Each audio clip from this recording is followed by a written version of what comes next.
Welcome back to the Training Babble Podcast. I'm your host, Dave Schell, and we are back for another exciting episode with the Gravel God. Matti, how's it going? What up, people? Never at a loss for words. Never. So today we are going to talk about one of my favorite training principles, and that is the S.A.I.D principle, which is specific adaptation to imposed demands. And it's this idea that our bodies are highly adaptable, and our body is going to adapt to whatever stress is applied to it. And the reason I'm such a fan of this principle is that we've talked about this in the podcast before, where people, if we talk about FTP or some other metric, people get hyper-focused on moving that metric. But as we get closer to race season, which a lot of people are starting to race now, or they're going to be racing in a month or two, I always think about taking this general fitness that we built over the winter and really transitioning to specific fitness. And so if you're riding mountain bike, or if you're racing mountain bike, or if you're racing gravel, like getting very specific and applying that fitness to the demands of the event. And so we can talk about what that specificity looks like and how we can apply it in our training. How's that sound? I'm on board. I'm not just going to leave this conversation because I don't like the topic. What don't you like about it? No. I was just making a joke. I said I like this topic. I'm not just going to leave because I don't like this theme. Yeah, got it. And so again, we'll just kind of recap. Is that I'm not sure how you operate with your athletes, but the way that I tend to operate is I look at the kind of off season and early season as building general fitness. So it's just about making all the numbers higher and doing workouts to achieve that. But then as we get closer to racing, let's say 2 to 8 months or 2 to 3 months out, then really trying to get more specific. And so I guess I'll start by one of the things I tell athletes a lot, especially with mountain biking, I think gravel's similar too. Any racing, it's messy, unless we're talking about a time trial. Time trials are pretty steady and pretty composed, but racing is messy, and it's not just about doing these 4 times 15-minute intervals or 2 times 20-minute intervals or whatever. It's about sitting in for a couple hours and then having an effort to go with as the group starts to split, and then trying to put in an effort to drop people, and having it at the end of the race too is what counts. And so really just making it messy and building that durability that we've talked about in the past. And so how do you approach kind of setting up a season with your athletes? So I try to make it as simple as possible. I say that the preparation period, which you were referring to earlier, I just call that, hey, we need to get good at doing work. And that still can confuse people, but essentially that just means you have to pedal a lot and get good at burning energy. That's the base, that's the foundation. And in the extreme, it's easy to see this. I don't think my brother will hold this against me, but if we take him, he's not in the best shape right now. But he's been in worse shape. And at his worst shape, he came to visit me, and I said, hey, we're close to this cool place. Let's walk. It's a mile away. And he looked at me like I told him that this was located on the moon. Now, that might seem a distant reality to your current fitness, but the truth, the little nugget in there is, depending on your fitness, different distances, different times spent exercising can seem really easy or really hard. So the main difference between somebody who's, has a 9 to 5, other obligations, let's call them maybe more of a finisher rather than a pro level contender, is just the amount of work that their body is used to doing. If you've ever had the opportunity to do a training camp or whatever, that is just kind of it's a couple days of work maxing, you could call it. You're doing a lot of work, and you get done, and if you rest properly and don't abuse your body, then you should have a super compensatory rebound and feel better. And you think, damn, I felt so good at doing whatever, my 20-hour week. Well, here's a cold shower, that's what pros do all the time. Just imagine if that's what you were used to doing. And if you did less, you would actually feel kind of restless because your body was so attuned to just like using energy and knocking it out, mostly aerobically. So that's the first part. First part is do work. And then as you get closer to your event and you get better at doing work, and there's various ways to show that you're getting good at doing work, which I hope we don't get too far into because we'll use up all of our time. But the second part is doing work faster. That's power. So you take your ability to do lots of work and then you add, hey, I'm going to do, that's what an interval is. It's literally the amount of work you're doing divided by the time. And if you can do that faster, that's your performance. And that's why, in the simplest level, you improve your ability to do work fast. Because if you can't do much work at all, then doing it fast isn't going to help you that much. You're just going to explode, or you're going to run out of your ability to do work and you're just going to stop. So that's the basic layup of the season. And before I segue to you, I will say that of those two general phases, I would say there's a lot of very important particulars and mindset that you have to shift from the building your ability to do work phase to your building the ability to do work fast phase. And I would say some of the most important, two of the most important things is like your endurance pace and your, I would say your nutrition. And with that, I hand it over to you and will not speak for another 7.5 minutes at least. All right. So I agree with you. And I feel like this is something where it would become its own, could easily become its own podcast. And it's definitely something I do want to touch on down the road. But where you started, it's like, right, like at the end of the day, the most basic thing we're doing is trying to increase the amount of work you can do. And I think as much as I bag on the performance management chart and stuff like that, I think that's where what it's really good at is whatever your base level of fitness is. It's looking at like, what are you habituated to? How much training have you been doing? So that when you do go out and do an effort, whether it's a race or a workout, it has less of an impact. You don't have to go as deep. And I was talking to an athlete about this the other day where it's like, let's say you've got a CTL of 100 or fitness. So chronic training load or fitness is 100. If you go out and do a 100 TSS ride or a 400 TSS ride, that's going to put you in a hole, but not as much as if you had a CTL of 50. Where 50, it's 8 times your current training load. And at 100, it's 4 times your current training load. And so it's like really thinking about it as like depth of fitness. I love that sort of like back of the hand napkin math stuff. I mean, you and I both encounter, like we're as critical as, certain metrics as anybody, but you also encounter this sort of person who are like, they're CTL truthers, and they're like, 9/11 was an inside job and CTL is BS. And it's just like, it's like, okay, man, like if you get your CTL to 120, that does have some predictive power over how long you're going to last, assuming the underlying thresholds and assumptions aren't completely bogus. Like, yeah, there's a difference. Yeah, I think it's like a very broad stroke. Like people want it to be like all encompassing and take into account like your work stress and like all these other things. And it doesn't, but it does. How much have you been training? It's a very good indicator of that. And it tells you how much training can you handle. And so, and I think it's really important for things like Unbound or Leadville or something where it's like, or a stage race.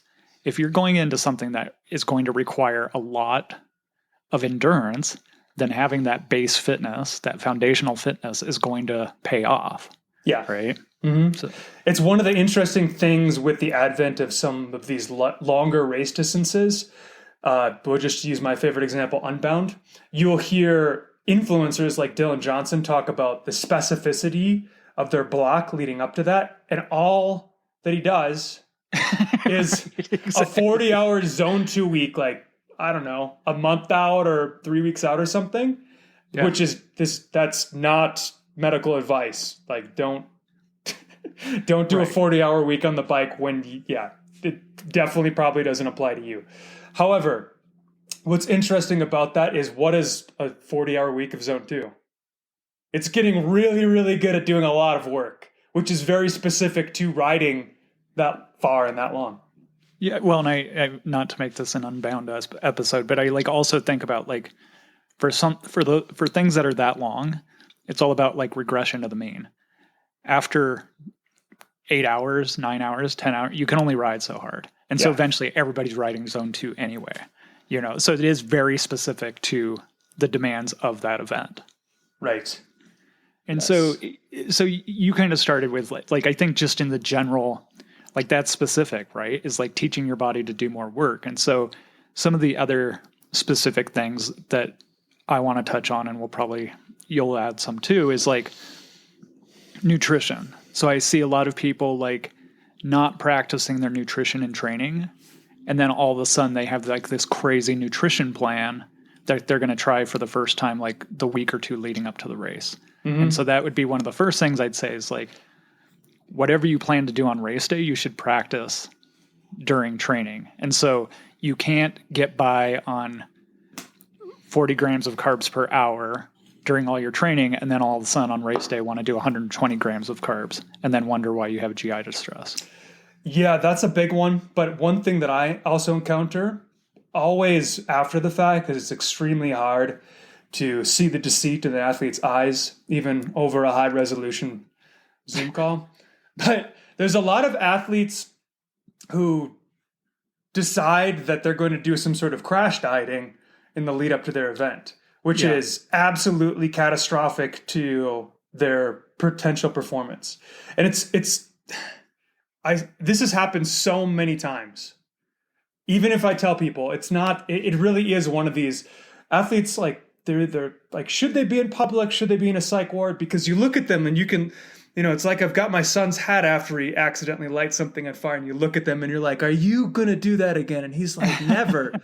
And then you just see this little smile spread across their face and you're like, well, what's the smile? And it's the same thing. Like, it's very hard. I almost think it's one of those unlearnable lessons where it just doesn't matter until you ride the line so hard, and then you show up at Unbound, for example, like maybe you crash dieted 8 pounds in the last month, but you can't process fluid. Yeah. Right, it's muscle fluid. You can't process a carb to save your life, and you're just on tap out. Like you just want to go to bed at the line. Yeah. And that happens way more than you'd expect. So if you're one of those, hey, crazies, if you're listening to this right now and your A race is coming up and you're in a build and you step on the scale and you're like, nah. I'm going to do the Devil Wears Prada diet and just not eat until I think I'm going to pass out and then eat a cube of cheese. Stop. Stop. Yeah. There's a time for that. I'm not saying that you shouldn't focus on, there's not time to focus on your diet. It's not now. Well, like I think diet's even a bad word. Like there's like focusing on diet, and then there's focusing on losing weight. And I think too many people emphasize the losing weight at all cost kind of thing, because lighter is better. Yeah. Always, you know? Yes. So then the next thing I would say is writing, like, I guess we'll just kind of like go down these different things. These are the things that I like to focus on when we get within 2 to 3 months of our first race. So next is like riding at the same time that you plan to race. So I know a lot of people are busy and they have to do their rides in the evening and stuff like that, which I get, like you have to get it in, right? But if your race is going to be happening at like 6 or 7 in the morning, then you need to get used to getting up at 4 in the morning and eating something and then doing your workout to figure out how that's going to affect you. The other thing is, even if you can't work out in the morning, but you're going to be in a hot climate or something like that, like getting outside during the hottest part of the day just to get used to exercising in the heat and taking on fluids and stuff like that, because your body's going to adapt to that. Like that happens really quickly.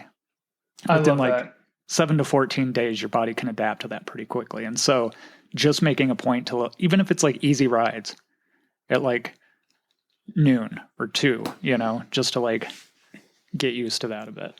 And I absolutely advocate for this, even though it's slightly unethical, go to the gym and take out the month, free trial and use their sauna. Go in there and use their sauna. Yeah. Like that is to your point, we upregulate our heat shock protein so quickly. And so if you're going to go to, it's spring-ish now, but it's going to get hot in many places in the country in a hurry. You could spend it there's worse ways you could spend your time. Like heat, in the last podcast I said heat always wins. Well, it wins less if you're exposed to it. And if you're just huddling around in 40-degree weather and then you suddenly make a jump to 80, you're going to experience a significant difference and suffer a lot. And I see it every year. Like I used to see it more with runners, but here in Colorado, it's like we jump from 50 degrees to 80 degrees. And case in point, it's probably 60 today, but it's calling for 80 this weekend already. Right. And so that first time that happens, all of a sudden, like with runners, it's like, oh, I suck. I'm so slow. Why is my heart rate? It's like, we just forget, right? And it's like, oh, just give it a couple weeks and it'll come back. But it's like, I've started doing it with a lot of athletes. Just like there's no real downside. So it's like if you have access to a hot tub or a sauna or even like overdressing a little bit. So I make a point with that. Like we start to get warm days here in Colorado, but I still wear the base layer and try to just be a little bit warmer than I want to so that I'm prepping myself for the warmer days when they start to be more consistent. Yeah, that's really important. I think people overlook that and then it comes back to bite them. So I would definitely bookmark that. Yeah. And it's cheap for the most part. Yes. It's like it's not spending a bunch of money on ketones or something like that. It's something that you can. I feel like it's one of the marginal gains. It's probably worth it. You could do like what the wrestlers did back in high school and just throw garbage bags on yourself. Yeah. Oh, I did lots of that. Yep. Oh, God. Exactly. Yep. You poor man. I know. Oh man. Yeah. So next, this one I think is just like the most basic. Is a lot of people do a lot of their training inside, and so they might have a designated trainer bike, or they don't live near gravel, or like a lot of things. But it's like getting on the bike you're going to race, with the tires you're going to use, on the surface you're going to be racing on the types of grades you're going to be racing on, so that I just think like this is specificity to the nth degree, where it's like, I am such a believer in that. Just thinking about like recruitment patterns of muscles and stuff like that. And it's like, if you're going up an 8% grade at 65 or 70 RPMs, that looks a lot different than being on a flat at 90 RPMs. And so just getting your body used to the torque and like all this other stuff. And it's like, I don't want to like get too into the biomechanics or the physiology or whatever, because for me, a lot of it's just speculation, but I think it just makes sense. And my anecdotal experience is like, I cramp at the first mountain bike race every season, because as much as I've tried to prepare my body for climbing like that and the torque and everything, I just go a bit harder or a bit longer in the race. Yeah. And my muscles get super pissed off. Yeah. It's, I totally overlooked that because I just assumed that it was obvious, but of course that's where the devil that's where the devil builds his mansion, right? Of course, especially, I think we probably will get to simulation rides at some point, I hope. But yeah, things like that, if you're those sort of dress rehearsals for the big day, you shouldn't be doing it on something that you're not going to be riding on the day, because you're totally right. Those you could watch in a race, right? And you see somebody gets a mechanical and the rider has to jump on a spare bike, and they will often... And of course, how much this matters because of what a disadvantage it is. But they'll often, once their tire or whatever gets fixed, they'll often stop again and get back on the regular bike because they're so attuned to that bike that even though the spare bike is set up just so, it's not quite the same, and it makes a difference that it affects them. Yeah, so why do you... bottle cage location, a centimeter on the saddle height, just... the craziest, smallest things, but it's over thousands of revolutions, thousands of repetitions. Yeah. It makes a difference. Huge difference. Yeah. Even it's a tiny, just little differences in the shoes and the cleat placement and like, it just all gets magnified. Yeah. So yeah, let's talk about race rehearsals. And so this is something, and I want to back up to one more point that I think is important that everybody get. Speaking of obvious things, I think it's important, and this is a little philosophical, but I'll make it concrete, that you have to let the essence of periodization of working on work first and working faster second is that you have to give up trying to do certain things when you move from work first to working faster. And the biggest thing that I see is you have to stay out of the master blaster zone more.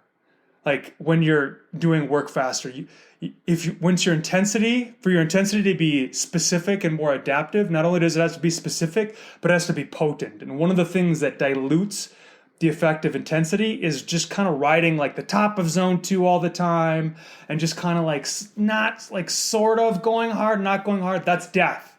That's death. Don't do that because it grinds you down and makes your intervals less effective. And it also introduces this kind of like not super productive fatigue that leaks out into your races. And you're like, man, I really thought I would have more today. Like if you're doing your training correctly and you're sort of positioning your workload like before, like in the thrive versus the survive threshold of your strain physiologically, you should go into races and you should feel like you could almost like perform above what you might expect. You should feel a lot of bandwidth, a lot of springiness.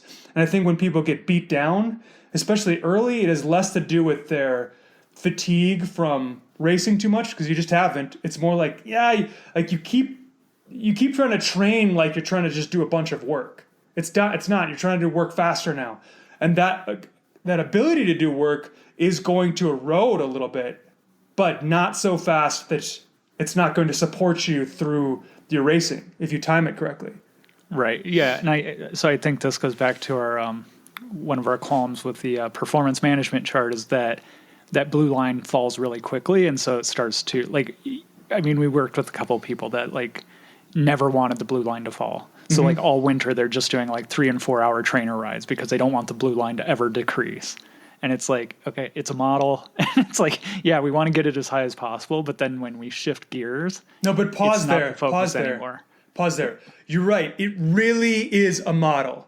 And some of the people, like when you rant to me at after hours and you're like, man, this person's really wants to keep that CTL high. Like you can't, as an athlete, you can't understand. I mean, I see my Team Rio teammates who are often in college or younger, when they meet a girl or it's or, whatever, they've got to not flunk out of college. Like their CTL drops, they don't show up that much, but they might do like 1 or 2 hard rides a week and they still perform.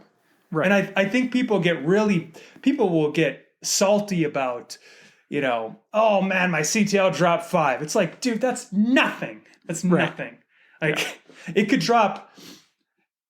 This comes back to another thing we have to touch on later, but it just comes back to like, you have to have some faith. If it drops 30, you could still have good results. In fact, you're far more likely to have a good result if your CTL drops 30 and you keep doing a little bit of intensity than if you're pushing it 10 over all the time and you're just sort of hanging on to the line and also trying to starve yourself and just like, it's the worst. And that's worse. That's the worst case scenario. The worst case scenario is when you put a lot of effort into something and you just get these increasingly diminished returns while your jack-off friend, pardon my French, is like having the time of his life, like, oh, like he's in love and like graduating and training twice a week and still destroying you. That's going to make you bitter.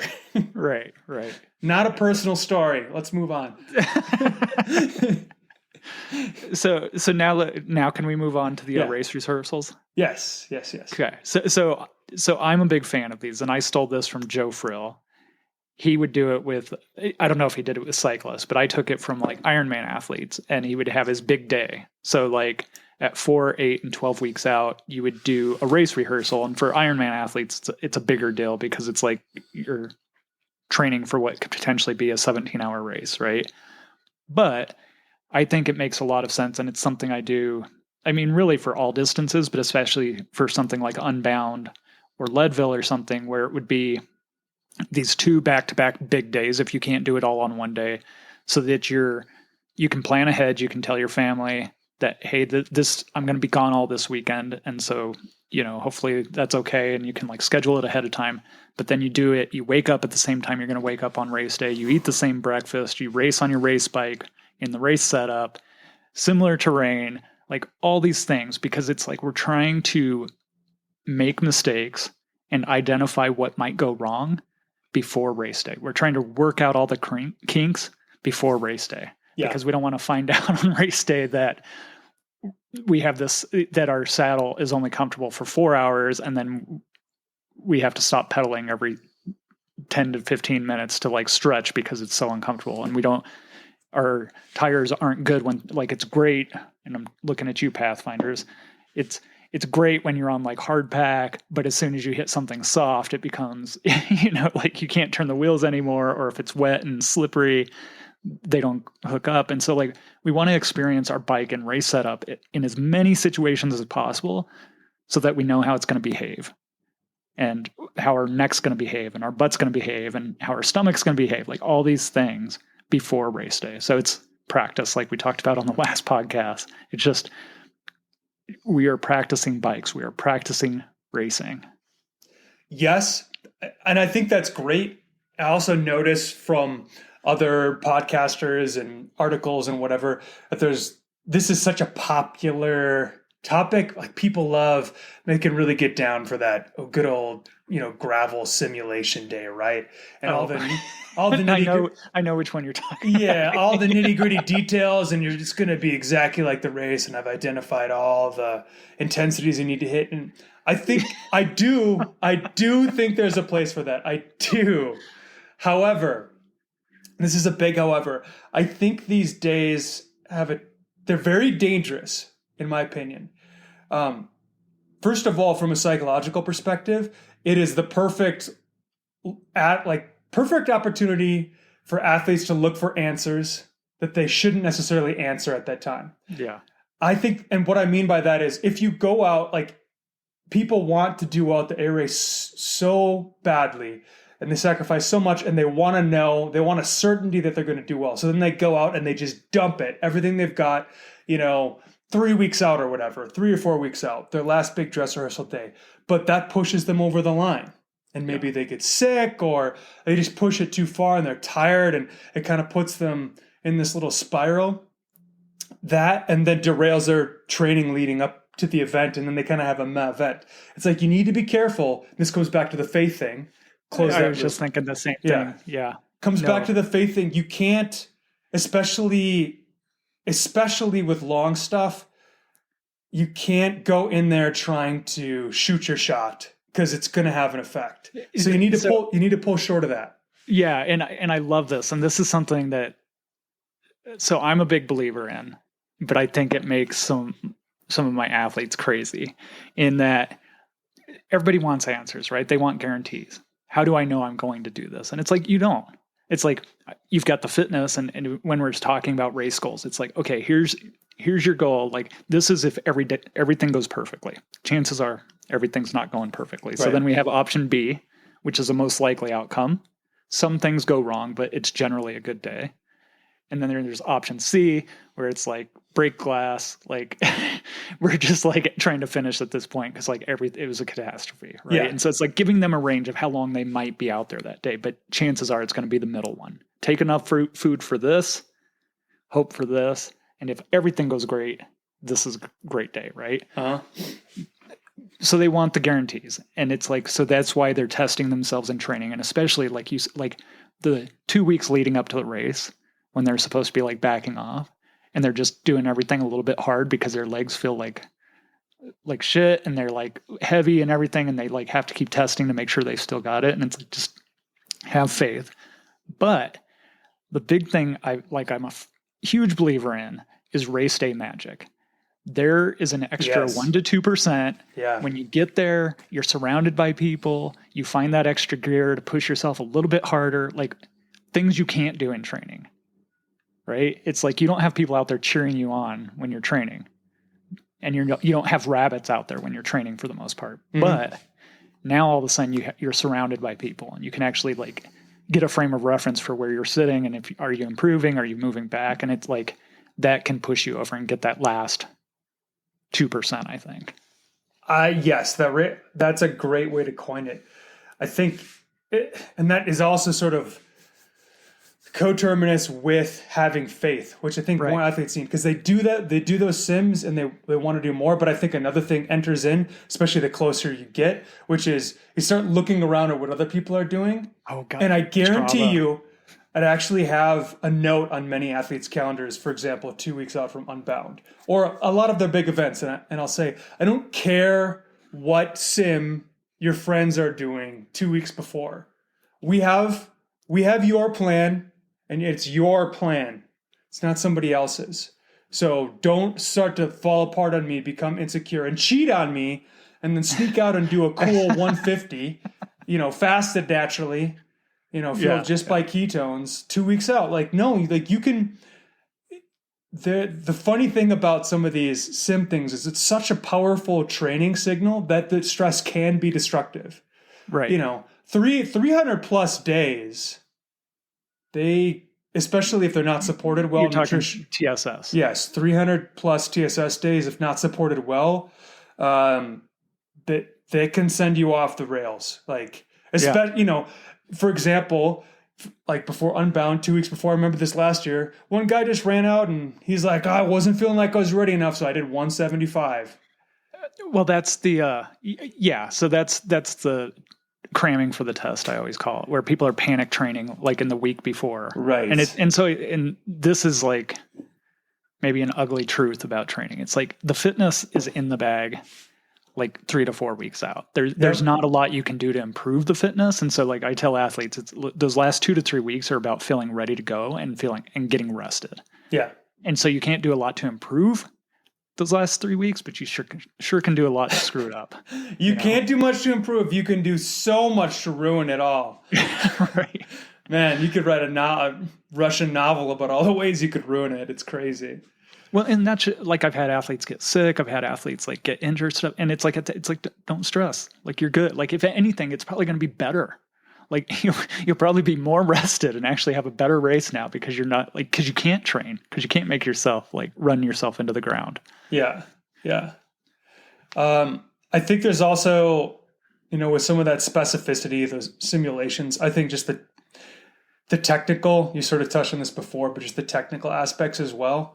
I mean, that's a great thing to stir in, and you can sort of, I know last time I actually saw you in person, you were mentioning your favorite mountain bike ride. I could see how for a lot of things, like maybe your race is a longer mountain bike race, but maybe it's more of a gravel thing. Sometimes I like to tell athletes, hey, go out on your gravel bike or whatever, or even underbike, like go to mountain bike trail as part of your longer simulation ride. And don't make it necessarily about intensity, but just like challenge yourself technically, and not crazy. Like don't break your femur, but just if you're just used to kind of, if the gravel you have around you is champagne gravel, and your target surface is going to be, what's that one out in Oregon?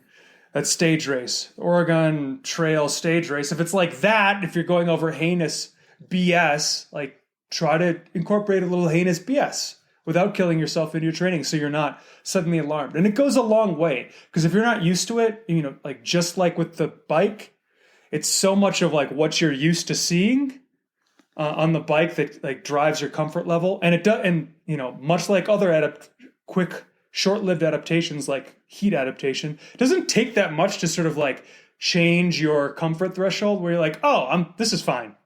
And you want to be at the race thinking this is fine.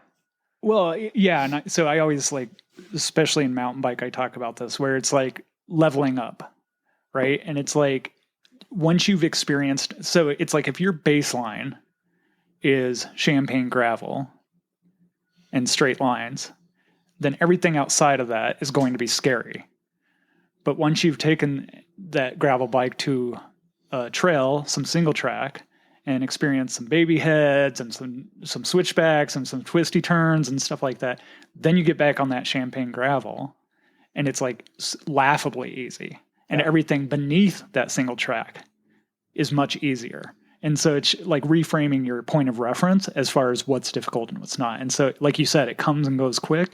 And so just experiencing a lot of different situations, river crossings, water bars for days, like, yeah, like if you don't know how to handle that stuff, like that can be a big thing. And so like getting used to like going up and over square edges without smashing your front rim and, things along those lines. Super helpful. I think another thing I want to jam in here is there's also a mental aspect to the like switching and the specificity, which is if you're doing this right, then like you haven't started 6 weeks ago, you started 6+ months ago. You've been following a process, and especially in the do work phase, you don't have to maybe like revisit your goals every time and like get yourself in the mental state where you can really find blankness and really kill it on race day.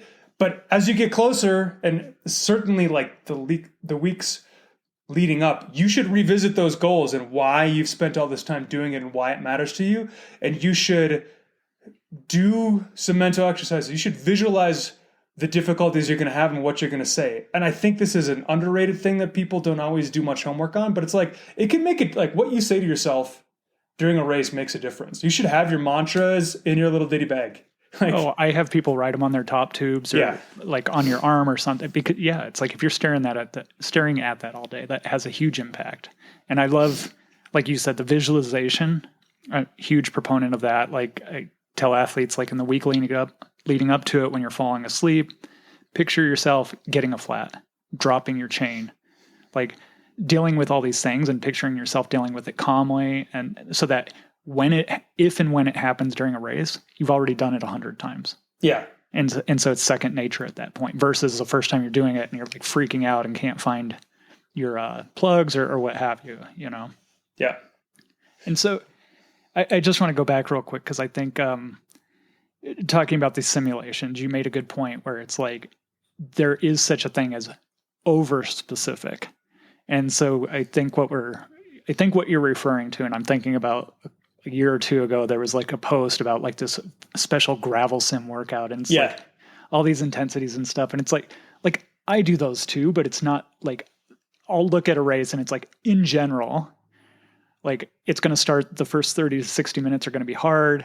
And then there's some 2 to 3 minute climbs. And then there's going to be a hard effort at the end or something. So it's like, I'll be general about it. It's like over the course of your ride, this is what we want to do versus this very like hyper specific thing where it's like you need 120 watts here and then 234 watts here and then like down again. It's like you can like get lost in the weeds for sure.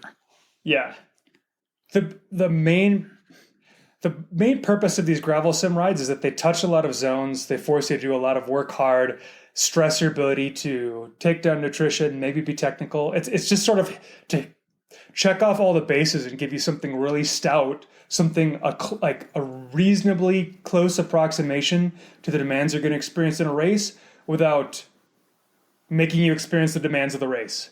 And I think that's but also done in context, If if this simulation is going to put you in danger of overcooking it, then it's really not worth it.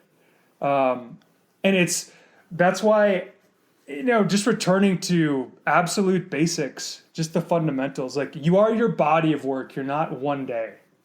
And so you have to look at the entire composition of your workload, the pattern of your workouts, like where you are, meet yourself where you are. And as you're going into it, hey, is this right for me? Is my body ready for this?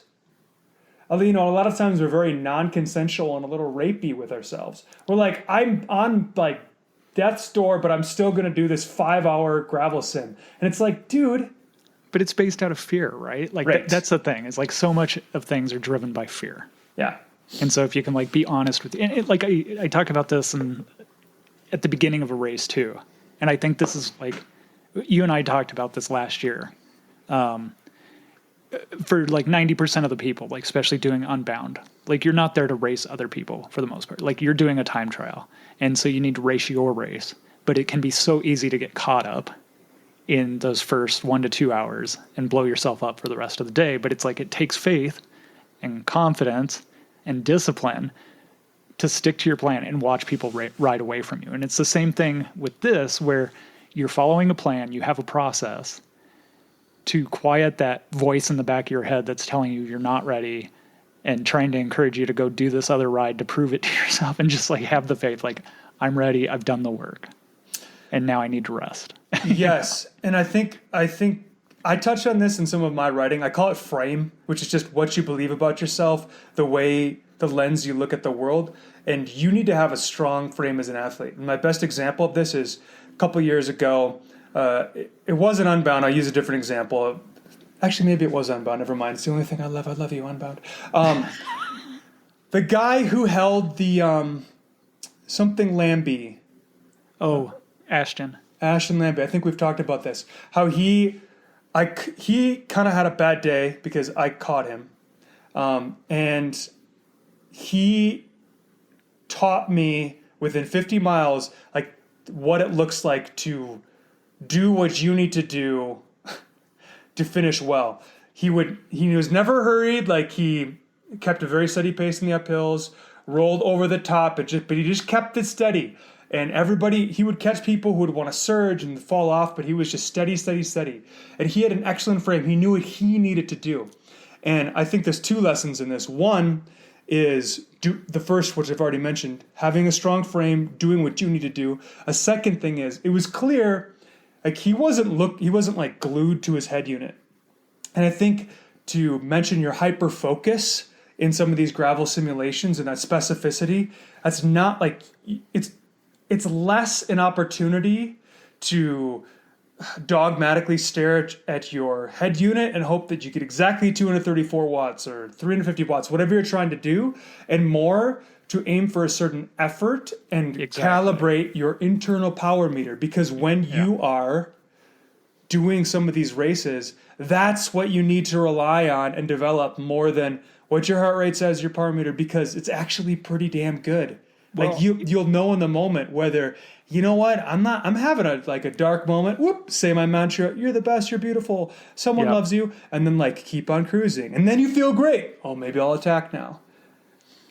No, and like, the thing I did a podcast, I think last year at some point, called Calibrating Your Internal Power Meter. And, like, I think that's so important because it's like the source of truth. I actually, right before we started recording, I was commenting on somebody's workout because they were traveling and used a gym bike or something, and they're like, oh, the watts seem off. And it's like, anyway, like, it takes into account the heat, fatigue, motivate, like, all these things. And so, like, listening to that and, like, just be like having a good sense of, like, this is sustainable, this is not sustainable, and like being able to adjust on the day in the moment, you know.